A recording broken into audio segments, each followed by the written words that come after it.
Hey everyone, it's Brandon from the Young Investors Podcast. Myself and Hamish are excited to bring you your weekly rundown of the latest business and investing news from around the world. A quick reminder before we get started that any advice provided by myself is general and does not consider your financial situation, needs, or objectives, so consider whether it's right for you. Brandon Kolk is authorised to provide general financial product advice in Australia and is authorised representative 1305795 of Guideway Financial Services Proprietary Limited, AFSL 420367. Please see the description box for my financial services guide. Past performance is not a reliable indicator of future investment returns, but with that said, let's get into another episode of the Young Investors Podcast. All right, guys, welcome back to yet another episode of the Young Investors Podcast. Hamish Hodder joins me as always. Friend, how you doing? I'm doing pretty well. It's always a funny week when Netflix is reporting their earnings, because I always know going into the week that I'm either going to be quite a bit richer or quite a bit poorer. And so this week it was the former. So it's been a good week so far. How are you doing? And it ripped too. I know we're probably spoiling it for later. We'll talk about their earnings a little bit, or you will. But it went up quite a decent chunk, over 10%, wasn't it? Yeah, it's been pretty shocking, because the stock was already up like 80-90% for the year. And so whenever that's the case, you kind of think... For the last 12 months? For the last 12 months. Okay, yeah. And so what did I say? Did I say something else? For the year. I was like, surely not for 2025. But yeah, for the last 12 months. So I think whenever that's the case, you kind of expect... when expectations are so high that it's going to be quite hard to kind of beat that. But yeah. Now expectations are higher. Yeah. Yeah, exactly. How are you? Posted some good results. Yeah, I'm going really well. I have, I showed you this off camera before, but I can show the audience. I got a very special delivery. I got my my gold play button the other day for crossing 1 million subscribers, which is pretty crazy. So yeah, thank you guys very much for supporting my YouTube channel over the last 7 or so years. And here it is. It's insane. Cool.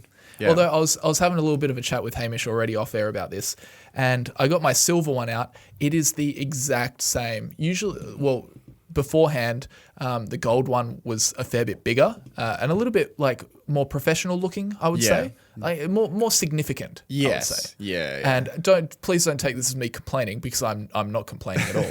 But it's interesting now. They have shrinkflation has got to them, and now both awards are. Whoops. Hit my mic just then. Both awards are exactly the same, just a different color.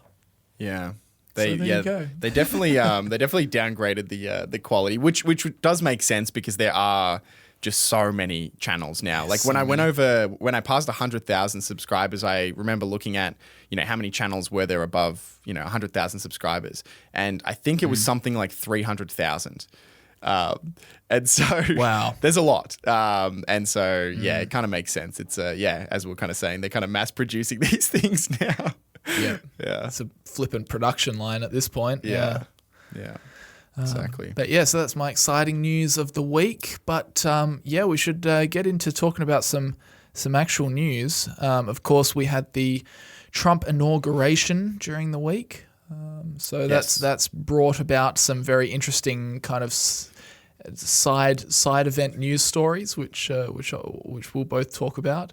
Yeah. I'm going to do that quick follow up on TikTok, because obviously the landscape has changed since last week, and then we'll also talk through a bit of you'll talk through a bit of Netflix earnings. So I'm excited for that. As we said last week, earnings season begins. And it begins with a bang for you, my friend. So I'm excited to talk about that as well. Exactly. With that said, today's episode is brought to you by Seeking Alpha, your one-stop shop for stock analysis, market data, and news. Access expert analysis and news for thousands of stocks. View buy, hold, and sell ratings from members, Wall Street analysts, and Seeking Alpha's own algorithm. Screen for stocks using a variety of fundamental and technical analysis metrics. Access 10 years of financial data and company filings, and manage your portfolio by tracking your investments with price alerts, so you never miss a buying opportunity again. Click the link in the episode description, or head directly to seekingalpha.me/young investors to try Seeking Alpha free for 7 days. Do you want to start with this TikTok follow-up? Because, we spoke about this last week. Of course, the TikTok ban in the US was kind of fast approaching. We were wondering whether it was going to be banned or whether it would not go through. And it was somehow both banned and unbanned. So everybody, all of our predictions were correct. It was both banned and not banned. Yeah. But yeah, the current state of affairs is that it's all up and running. It says, I was reading a couple of news stories on it. President Donald Trump signed an executive order on Monday temporarily pausing the federal ban on TikTok after access to the app was restored before he even took office. But while companies like Oracle have willingly put the app back online, Apple and Google's app stores still haven't restored TikTok and other ByteDance-owned apps yet. TikTok restored access to US users Sunday afternoon following a brief outage after a federal law took effect that bans companies from hosting TikTok and other ByteDance-owned apps unless ByteDance divests from the apps, which the Chinese-owned company so far has not. Yeah, it's kind of funny if after the ban kind of went through, if you deleted the app, if you had an iPhone and you deleted the app, you couldn't get it back. But I guess if you didn't delete it, then you could still access it. What was it, like less than 48 hours, I think, when it was restored, which is kind of funny. Very, very, very soon after. Yeah. The company said it restored access, quote, as a result of President Trump's efforts, even though he hadn't taken office yet. And Trump then signed an executive order Monday that directs his Justice Department to not enforce the law for 75 days in order to give his administration, quote, an opportunity to determine the appropriate course forward in an orderly way that protects national security while avoiding an abrupt shutdown. So There you go. I guess we'll have to wait. But it seems less and less likely that any sort of ban's going to happen now. Seems like it was popular for Trump to come in and reinstate the app. So I doubt that he'll take too much action, but I guess we'll see. Yeah. How much national security threat is there really? How much do they really want to go down that route? Yeah. Yeah, it is kind of funny that Trump's the one to kind of end the ban or like to postpone the ban at the end, because I believe it was him that first introduced the idea of banning it. So it's kind of like he kind of fixed his own something that he created. So, yeah, it's kind of funny, isn't it? I thought that was kind of ironic. It's also funny because like he's so obviously anti-China or cracked down on China in his remarks. And yet this one's kind of like no, it's okay. China's not that bad, in effect, by his actions. But of course, he's just pandering to US citizens that want to keep the app up and running. So who knows which way it's going to go, Hamish? Who knows? Yep. Kick the can down the road a little bit further. We'll see. 75 days will be up. Yeah. 2.5 months. Another 70 day. Yeah, exactly. But anyway, that's we don't have to stick on this story for too long. Just thought that was quite the interesting follow-up, quite the series of events this week. But let's get to, probably the headline news story. No, maybe not. Maybe Trump's the headline news story, but the headline news story in your financial world this week, Hamish. Yeah, exactly. Yeah, so earnings season. Talk us through Netflix earnings. It was big. Yeah, so earnings season has been kicking off. I think last week was mostly the financial institutions that kind of report first, and we didn't cover any specifically because it's I don't know. I don't find it that interesting. Yeah, boring's the right word. But this week we started to get some of kind of the tech names and some of the tech interesting kind of consumer related, I guess, businesses that we kind of like to cover. And Netflix reported yesterday, I believe, while we're recording this. And it was pretty positive for Netflix. The stock rose 10% on the release. It rose 15% in after hours, and then in the actual trading day, the following day, it kind of came down a little bit. But it was still up 10%. After posting is probably its best quarter ever in terms of subscriber growth and all the other different kind of metrics. So, pretty crazy to see them continue on this trajectory. In terms of some of the numbers, revenue came in for the quarter at $10.3 billion, which was up 16% year over year, and pretty much all of that growth came from adding new subscribers. So average revenue per member did increase, but it only increased by 1%. So in terms of pricing and kind of advertising revenue per member remained about the same. All of the growth essentially came from adding new subscribers, and they added a lot. They added 19 million new subscribers just in the quarter. Wow. Which is the biggest quarter of net adds ever. And in 2024 overall, for the year, they added 41.3 million subscribers, which even tops 2020, which 2020 for Netflix was an insane year of adding subscribers. I think they added like in the high 30 millions because everybody was at home and because of COVID. And so being able to top that, that's unbelievable, is kind of crazy. Yeah, 40 million subs in a year. That's staggering. Yeah. I assume there's some key reasons for it though. Yes, I'll talk through some of the. I will get to that. I Okay. will talk through some of the reasons. Okay. So in total now, More of the numbers first, I guess. yeah, a couple more numbers first. In total, they now have 301.6 million subscribers, which is kind of insane. They estimate that they have about 700 million people who are using their services, because that's obviously just the number of accounts. It doesn't even include the sub accounts. So now you can kind of add like extra users. It doesn't include any of that. So they think they have about 700 million customers, which is kind of crazy. That's like almost 1 in 10 people in the entire world. And it's more than a tenth of the number of people who have access to the internet, which is obviously quite a bit smaller. So That's impressive. kind of insane. In terms of operating income, it came in at $2.3 billion for the quarter, which was up 52% year over year. And for the full year, operating profit surpassed $10 billion for the first time. The operating margin expanded from 21% to 26%. And in essence, they were able to spend and kind of use the same amount of, provide the same content library in terms of size, in terms of dollars spent, but also adding 41 million subscribers. And so, if you can keep your costs kind of about the same and then add, what was about $7 billion in recurring revenue or something, that's impressive. It's quite significant. That's fantastic. And so, obviously the main question is, why on earth did they add so many in the fourth quarter? The fourth quarter is always usually pretty strong. I guess it's kind of around the holiday time, Right. and there's also, there are lots of shows that kind of get released around then. There's 3 big kind of things that Netflix did in the fourth quarter that were meaningful, according to management. They did the live broadcast of the Mike Tyson-Jake Paul fight, which brought in a ton of new viewers. They actually hosted live the two of the Christmas Day NFL games, which became the 2 most streamed NFL games in history.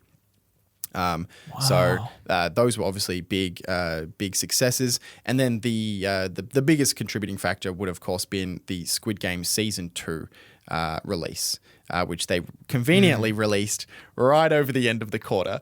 I think it came out like 2 days before the end of the quarter ended. So anybody, It's unbelievable. Yeah, so they obviously strategically placed that over the end of the quarter, which I think is kind of funny. But anybody who subscribed to watch that show would have been counted in, right at the end of the quarter. Geez, almost worth spreading it out. Like, that's what my brain thinks. If you've already got massive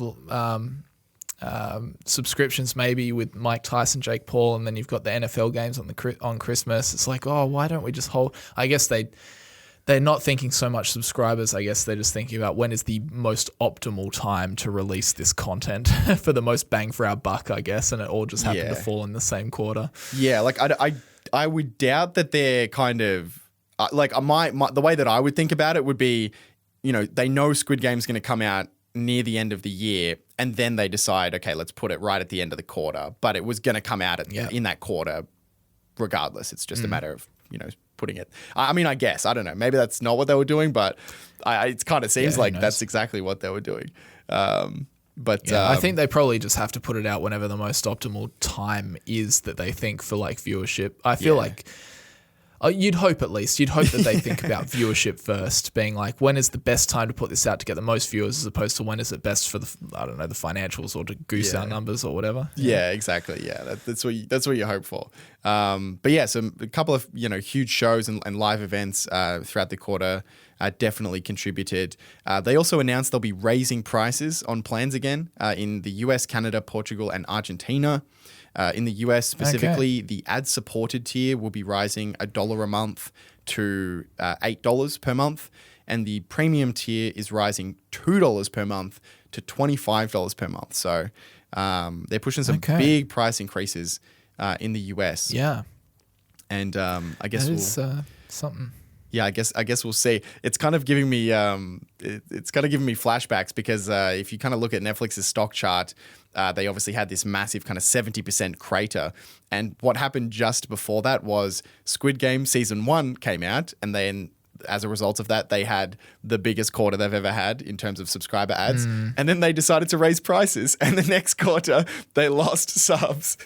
And so I don't know if history is going to repeat itself, but it certainly is on the cards. Like, it wouldn't be surprising, I don't think, to say that a lot of people who subscribed in the fourth quarter for Squid Game may be unsubscribing in the first quarter. And so it's going to be quite interesting, I think, over the next couple of quarters to see how they, what happens after they've had this enormous quarter and they combine it with these kind of price increases. Did they drop the whole season of Squid Games? Yes. Or did they release it week by week or something? Or? No, they dropped the whole thing. Right. And then the final season comes out in the middle of the year. And so they've actually already filmed and fully recorded both seasons. So they released the second season, and then the last one comes out, I think, in June. So, so interesting. So yeah, it's certainly going to be interesting. I think you could point to some negative factors of potential, the market expectations are very, very high.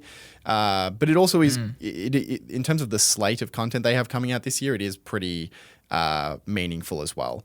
They have the final season of Stranger Things is also coming out, which is one of I think maybe their second biggest show ever. There's another season of Wednesday coming out, which is, I think, the third biggest show ever on Netflix. So they've got it. Yeah, it's going to be an interesting year for sure. They also announced a $15 billion share repurchase program, which is what you love them to do when the stock's at a 50 price to earnings ratio and is up 100. I'm sure you were cheering, Hamish. Yeah, I love that. That's going to be money well spent. What are they doing? Yeah. I don't understand. Why? Is it just, I don't know, shareholders probably like this? I don't know. I think so. Yeah.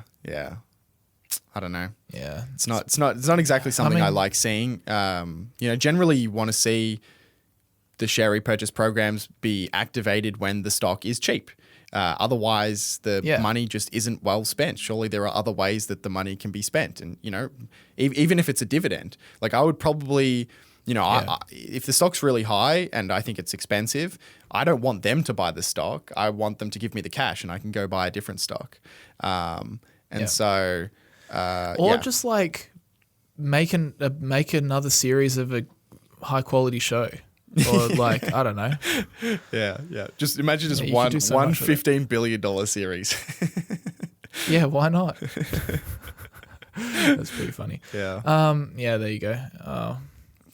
Very, very interesting. I think it will be interesting to see next quarter's numbers to see. I feel like the strategy is very deliberate, having the next season of Squid Games come out in the middle of the year to kind of say, okay, you don't have to cancel because by the time you cancel, the next one will basically be coming around. Yeah. So just stay the journey, bridge the gap with us. So, and so it will be interesting to see because, of course, there's always that pocket of people that subscribes when they want to watch something and then unsubscribes after they've seen it. Yes. But it will be interesting to see exactly how many people will do that or whether they can. Because right now, their goal, I assume, would just be, we got to retain these people. Yes. Let's pull out all the stops. How do we keep these people, make sure that they don't cancel? Yeah. Yeah. And you know how you do that? Will be interesting. You raise prices. Yeah, exactly. So not sure about the strategy on that one, but I guess we'll see. We shall see, Hamish. We shall see. Yeah. All right. Should we move on? Yeah. What have we got? There's a lot of Trump news this week, but there is a bit of Trump news that is kind of financial markets and business related. So what have you got for us? Yeah, Trump has taken the time to announce something that he has not that much involvement in, which is a project called Stargate, which is a really large AI investment project that was just announced the other day. It says here, President Trump on Tuesday talked up a joint venture investing up to $500 billion for infrastructure tied to artificial intelligence by a new partnership formed by OpenAI, Oracle, and SoftBank. Wow. $500 billion, Hamish. That is a really, really big initiative that they've announced. Yeah, that's insane. Yeah, it says the new entity, which is called Stargate, will start building out data centers and the electricity generation needed for the further development of the fast evolving AI down in Texas, according to the White House. So I'll read you an excerpt. This kind of explains it better. This is probably the best explanation I found because it was all very wishy-washy, kind of like Trump just announced it. I was like, how does Trump factor into this? It seems like all the money's being put up by these companies. Like, is he just like take? So I had to do a little bit of digging, but I think that OpenAI's announcement kind of explained it best. Right. So I'll read you that. It says the Stargate project is a new company which intends to invest $500 billion over the next 4 years, building new AI infrastructure for OpenAI in the United States. We will begin deploying $100 billion immediately. This infrastructure will secure American leadership in AI, create hundreds of thousands of American jobs, and generate massive economic benefit for the entire world. This project will not only support the reindustrialization of the United States, but also provide a strategic capability to protect the national security of America and its allies. The initial equity funders in Stargate are SoftBank, OpenAI, Oracle, and MGX. SoftBank and OpenAI are the lead partners for Stargate, with SoftBank having financial responsibility and OpenAI having operational responsibility. Masayoshi Son will be the chairman. ARM, Microsoft, NVIDIA, Oracle, and OpenAI are the key technology partners. The build-out is currently underway, starting in Texas, and we are evaluating potential sites across the country for more campuses as we finalize definitive agreements. As a part of Stargate, Oracle, NVIDIA, and OpenAI will closely collaborate and build and operate this computing system. This builds on a deep collaboration between OpenAI and NVIDIA going back to 2016 and a newer partnership between OpenAI and Oracle. Interesting. Yeah. It is one of the things I'm really fascinated to see over the next few years is how some of these companies deal with the electricity resource problem for some of these some of these data centers, because we've seen kind of whispers of companies buying or planning on building out their own like small nuclear reactor and some of these plans that seem absolutely insane that people would call you insane if you told them this 10 years ago or 5 years ago. So that's a part that's going to be really interesting to see whether that's kind of a massive bottleneck that kind of slows things down, or whether those developments kind of happen as quickly as AI is improving. Yep. I was watching an Atriarch video the other day, so I don't know exactly where he sourced this this claim from, but he said that to do one ChatGPT search takes the same amount of power to power a laptop for like 12 minutes. What? Or something like that. That's crazy. Yeah. And, I have not verified that source, but I do trust what he puts forward in his content. He's very respected with his content around financial matters. But if that's true, that's a big energy problem. Yeah. It's that's kind of crazy. I did have, I can't remember any of the numbers off the top of my head, but I know the new model that OpenAI just released that kind of can now solve do these kind of pattern recognition problem solving questions that are kind of like IQ test kind of questions where you have the patterns. And I remember that the amount of power usage was absolutely insane, but I couldn't even remember what number it was. Right. But for some of these really challenging problem sets that they're now being able to give the AI, they take a very, very long time and they use a lot of power. So it's kind of crazy. The numbers must be insane when you look at everybody using ChatGPT. Like what kind of power they're kind of consuming. Yeah. It must be insane. It's pretty crazy. Yeah. Trump said, quote, "It's big money and high quality people," adding that it's a resounding declaration of confidence in America's potential under his new administration. Joining Trump fresh off his inauguration at the White House were Masayoshi Son of SoftBank, Sam Altman of OpenAI, Larry Ellison of Oracle. All three credited Trump for helping make this project possible, even though building had already been started and the project goes back to 2024. Ellison noted that the data centers are already under construction, with 10 being built so far. The chairman of Oracle suggested that the project was also tied to digital health records and would make it easier to treat diseases such as cancer by possibly developing a customized vaccine. That was definitely the vibe of his short kind of address, that they want to use it a lot in healthcare. Yeah. To make healthcare better, which obviously if they can do that in the US, then that's good. OpenAI has long relied on Microsoft data centers to build its AI systems, but it has increasingly signaled an interest in building its own data centers. Well, here we go. OpenAI wrote in a letter to the Biden administration Commerce Department last fall that planning and permitting for such projects can be lengthy and complex, particularly for energy infrastructure. The White House put an emphasis on making it easier to build out new electricity generation in anticipation of AI's expansion, knowing that the United States is in a competitive race against China to develop a technology increasingly being adopted by businesses. And guess who showed up on this announcement between Sam Altman, Larry Ellison, Masayoshi Son, and Donald Trump? Guess who had to weigh in on the situation? I Hamish? wonder. You wonder who?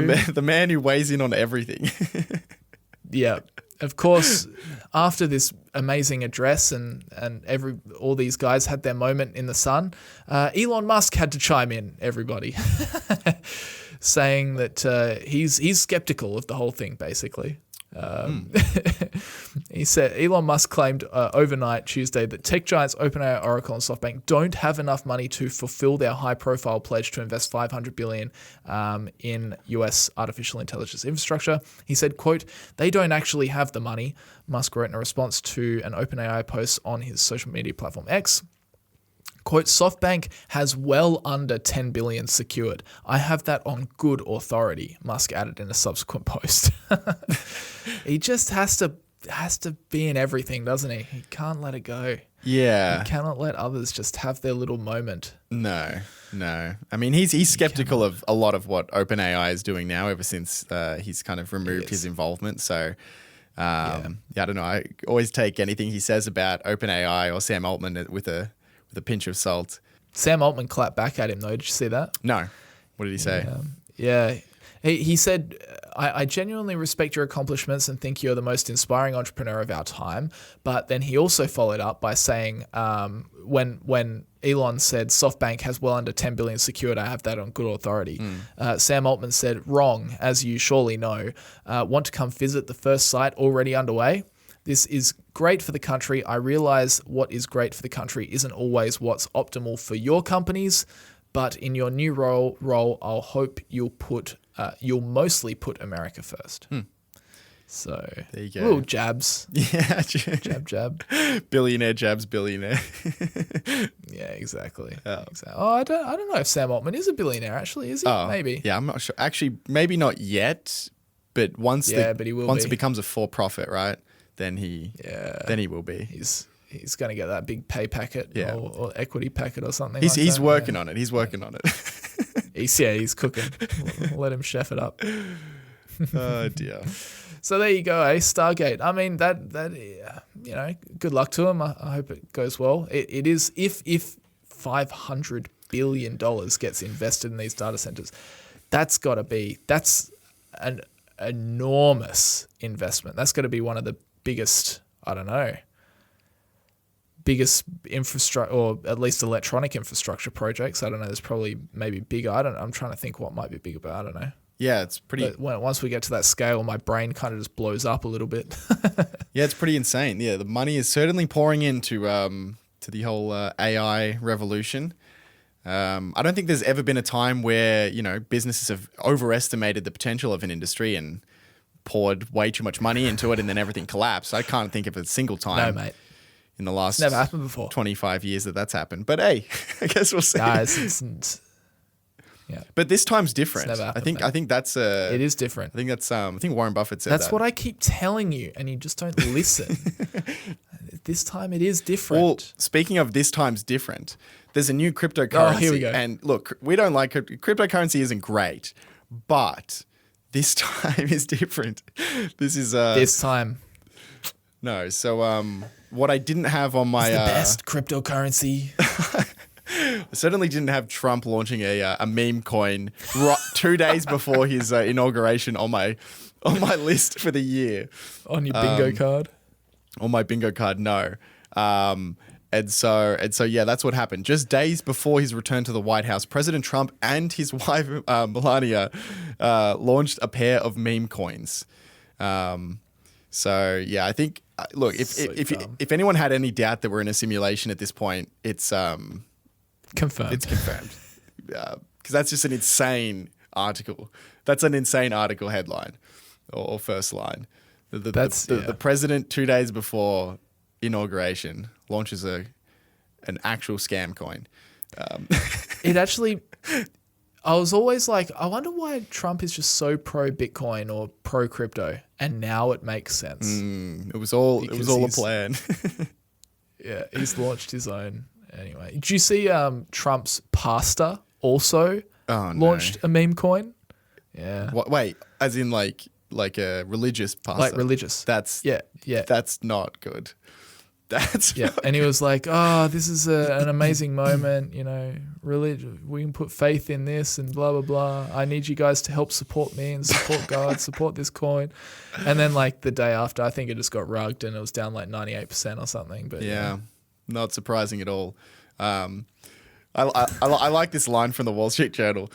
The Trump and Melania tokens are a type of cryptocurrency that doesn't serve any economic purpose and whose value is largely based on the popularity of internet memes. So there you go. Yep. Yeah, that's true. That's the world we live in now. It's like, you know, for some reason we're just combining or like merging financial products, which are a very serious thing, with like gambling. It's so bizarre. Yeah. It kind of feels a little bit like trading card-ish. Like True. Trump's come out with the new Donald Trump trading cards and everyone's like, oh, we got to get the new Trump trading cards because maybe they'll be worth something one day, you know? Yeah. Or like, oh, Pokemon, they've just released the new Pokemon set. We have to go get it because, you know, maybe these will be worth something someday. That kind of vibe. And I have no problem with that. I think it's just there is a point where it kind of merges, right? Because obviously a lot of people think Bitcoin is not a trading card. They think it's a store of value. They think it's potentially going to be a currency that we will be using. So there's parts of cryptocurrency where it's a genuine, it's viewed as a genuine financial product. But then, you go along the scale and there's just, just complete jokes or just, I don't even know. It's very weird. Yeah. And there's got to be something to be said about just like I don't know. Well, the pump and dump stuff, like the pump and dump and the credibility of this whole thing, and like the conflicts of interest involved with the president of the United States, like, it's just an ugly look. It's not a good look, and it also sets the example that, you know, these kind of crypto scam and these crypto coins that kind of dupe people and it just kind of sets the example that that's fine. You know, you can do it. Of course you can. The president's done it. Yeah. You know, the First Lady's done it. This is all above board, you know? That's kind of the precedent that it sets. And that's where it starts getting dangerous, I think. Yeah. So there you go. It's basically like legitimizing crypto scams. It's just like, oh, we don't have a problem with that. Go for it. Yeah, I really don't know what you do about it. Because I agree with you that kind of, like, I don't really have any problem with it kind of existing, you know, in the same way that people can trade baseball cards if they want or something like that. Like, I don't really care if people do that, but there has to be a way to definitively like move this meme coin stuff away from, I would say, like some of the more serious cryptocurrencies, if you know, because people view them as real financial products, and there shouldn't be any kind of overlap. Like, you shouldn't be able to like launch a meme company and publicly list a meme company. Like, you would say that's insane. You know, if you launched a meme company on the New York Stock Exchange, like anybody would say that is off the charts insane. So how do we kind of Yeah. distinguish between? I think the problem is that one of those is regulated. Yeah. So I think there just needs to be some flippin' regulation and some rules to follow. Yeah. Some rules. Because there's listing rules to get listed on course. American exchanges and whatnot. There just needs to be rules. Like the SEC will, if you scam people through your company, you'll get done for fraud and chucked in jail. Like there just needs to. Yep. They just need much tighter rules and much. I don't know. They need to start punishing people that scam people. Which is kind of unlikely to happen now that the person who appoints the head of the SEC just launched their own coin. So slight conflict of interest there, but just a little one. But hey, so Trump coin is now the 25th biggest cryptocurrency. It has a market cap of 7.4 billion, with 200 million Trump coins in circulation. There's also there's 200 million Trump coins in circulation. The total supply, however, is 1 billion coins, of which Trump and I think if his affiliates own the majority of them. Right. And so, I mean, if he's able to sell through some of those coins, he could potentially make a significant amount of money. And it's not as if the volume is small. I was assuming that there wasn't that much trading activity. I mean, I knew there was a lot of trading activity on it, but I didn't think it would be as big as it was. Just in the last 24 hours, the volume is $9.4 billion US. So it's almost $10 billion worth of the coin swapping hands in the last day. And when I checked it a couple of days ago, it was even higher. It was like 35 billion, which is more trading volume than some massive companies. It had more trading volume than Netflix. So I think that gives you an idea of, this isn't some small thing. Like that's a lot. Like people are trading this thing. Like 35 billion in a day. Simulation confirmed, Hamish. Yeah. Yeah. Simulation confirmed. Simulation confirmed. Yeah, I mean that's pretty much all I had. And this is just the first few days. Yeah. Well, it's going to be fascinating to watch because, we've obviously seen our fair share of pump and dump cryptocurrencies over the last, year or so, and they've been ramping up as well.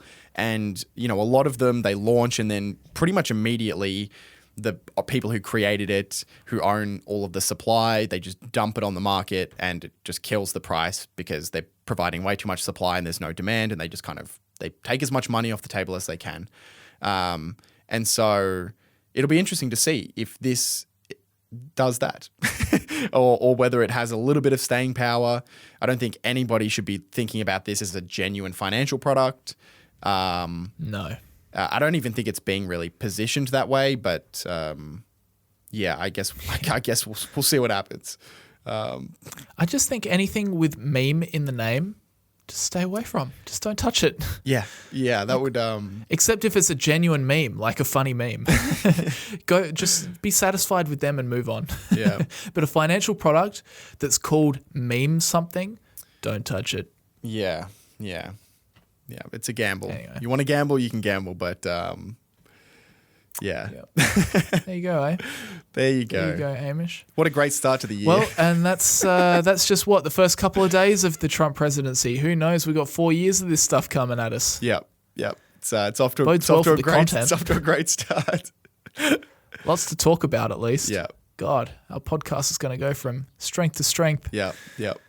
More. We're going to be classed as a politics podcast before too long if we keep this up. Yeah. Well, no, certainly we're definitely going to get lots of economic news out of this Trump presidency. I think it was just last night. I didn't put a story together on this because it was just kind of a headline. But he is potentially going to be pushing for this 10% blanket tariff on Chinese imports, starting the 1st of February. I think was. What he was saying. So seen similar about the Canada and Mexico tariffs as well. Apparently he's serious on that. So yes, we'll see. So big shakeups for a lot of businesses that do a lot of international trade. So it's certainly going to be an interesting year. Yep. I guess we're just gonna go along for the ride. And with that, let's bounce out of here, Hamish. Thanks very much as always for spending the time with me, mate. Good to talk to you as always. Thanks guys for tuning in. And yeah, make sure you follow on the show. Please leave us a good review. If you haven't left us a review, please do so. That's probably the best way to help out the podcast. If you enjoy listening to us from week to week, we'd really appreciate it. But yeah, apart from that, we're going to bounce out. Thanks for listening, guys, and we'll talk to you all next week. See you guys.